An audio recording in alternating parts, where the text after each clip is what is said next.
BX1+. Toujours plus d'actu. Pour l'instant, on va s'intéresser à la situation des infirmiers, plus précisément à la situation des infirmiers en secteur des soins intensifs au service des urgences et notamment à ceux de l'hôpital Erasme qui ont décidé de débrayer. Ils observeront un mouvement de grève. Ce sera tout à l'heure à partir de 13h. On est en ligne avec Gilles Thézin qui est l'un des représentants de ces infirmiers qui vont débrayer tout à l'heure. C'est quoi le malaise, Gilles Thézin? C'est de nouveau la revalorisation financière de ces infirmiers et ces infirmières? Oui, bonjour. Écoutez, il est évident que les nouveaux modèles de financement de l'IFIC est un facteur déclenchant effectivement du mouvement actuellement et qui a précipité la mise en place de ce mouvement. Mais il faut évidemment savoir que ce mouvement se base à la base sur un cahier de revendications qui était déjà préparé de plusieurs mois, voire plusieurs années, qui réunit pas mal de points au niveau de la valorisation de la profession d'infirmière en tant que telle. Qu'on peut éventuellement énumérer ici si ça vous intéresse, mais effectivement, ici, le facteur déclenchant est ce fameux financement IFIC qui, de manière tout à fait globale et synthétique, supprime la valorisation de la formation de l'infirmier au profit d'un financement sur la fonction de l'infirmier. Ça veut dire quoi, ça, pour être très clair? Ça veut dire que vous seriez moins rémunéré qu'avant? De manière tout à fait concrète, nous sommes moins rémunérés qu'avant dans le nouveau système. Donc on nous donne le choix effectivement de passer au nouveau système en sachant que le nouveau système sera le seul financé plus tard. Donc en cas de revalorisation barémique, ce sera sur le nouveau système. Et de facto, si nous restons sur l'ancien, nous ne serons pas revalorisés. Et en plus, le message, et je veux dire le plus important, en plus de la perte salariale notable et tout à fait factuelle, c'est qu'on prend un infirmier pas pour sa profession, pas pour son expertise, mais maintenant bien pour la fonction dans laquelle il travaille.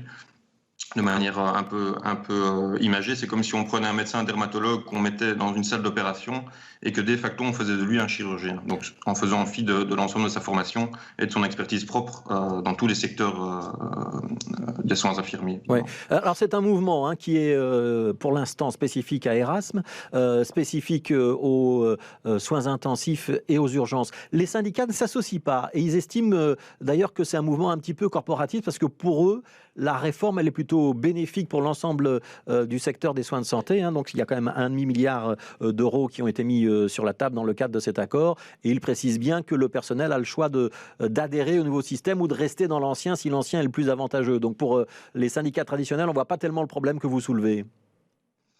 Effectivement, c'est un débat que j'ai eu avec les délégués syndicales de notre hôpital notamment, où on nous taxe de corporatisme, mais j'ai envie de dire, nous assumons tout à fait notre corporatisme, si c'est comme ça qu'on l'appelle, dans le sens où on se sent clairement lésé, et je vous dis, on a clairement des arguments tout à fait factuels pour démontrer que nous sommes lésés en tant qu'infirmiers spécialistes.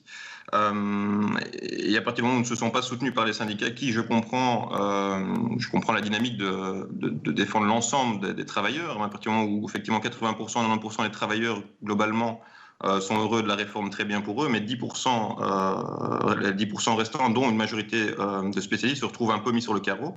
Et donc effectivement, nous sommes contraints, entre guillemets, de nous défendre nous-mêmes, nous organiser nous-mêmes.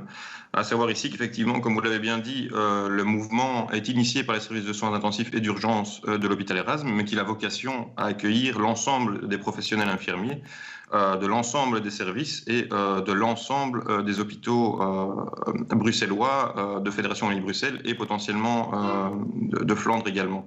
Donc c'est effectivement un mouvement qu'on peut taxer de corporatisme si on veut utiliser ce mot-là, mais nous l'assumons tout à fait. À partir du moment où nous n'avons pas d'autre choix, nous ne nous ressentons plus, en tout cas défendus par les syndicats, en tout cas sur ce point-là de l'IFIC, qui est effectivement une pierre d'achoppement. Ouais. Qu'est-ce que vous demandez aujourd'hui, qu'on rouvre des négociations? C'est avec Frank Vandenbroek que vous devez en discuter?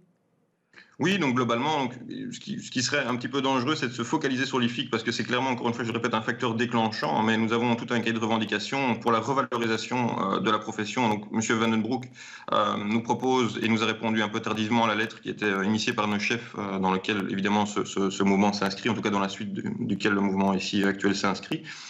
Pour nous, on nous parle effectivement de masse considérable d'argent et de financement à réinjecter dans un hôpital et de dégager des postes. Mais ça nous semble assez difficile de croire que notre profession va être valorisée, dans le sens où on voit qu'il y a une pénurie qui est due à un problème de valorisation, et qu'injecter de l'argent ou ouvrir des postes, s'il n'y a pas d'infirmiers qui prennent ces postes, ne sert pour nous pas à grand-chose, et qu'il faut faire une étude en profondeur. Et pour l'IFIC, pour être tout à fait concret, on demande effectivement un gel actuel et une renégociation pour ce point-là, pour les infirmiers spécialistes. Voilà, donc mouvement pour les infirmiers spécialistes donc en soins intensifs aux urgences. Dernière précision, je pense qu'il y a un ordre de réquisition qui a été donné. C'est-à-dire que la grève, elle va être très symbolique, mais il n'y aura pas beaucoup de perturbations, en tout cas pas de perturbations pour les patients. Tout à fait, mais ça, évidemment, c'est légal et c'est tout à fait normal. Hein. Donc, il est hors de question de notre part de prendre les patients en otage. Donc, nos collègues et moi personnellement, pour parler de mon cas cette nuit, on assurera notre fonction et notre travail comme tous les jours. Effectivement, il y a un système légal qui fait qu'il y a eu un ordre de réquisition et que la police nous a déposé hier et aujourd'hui matin, pour ma part, un arrêté de réquisition.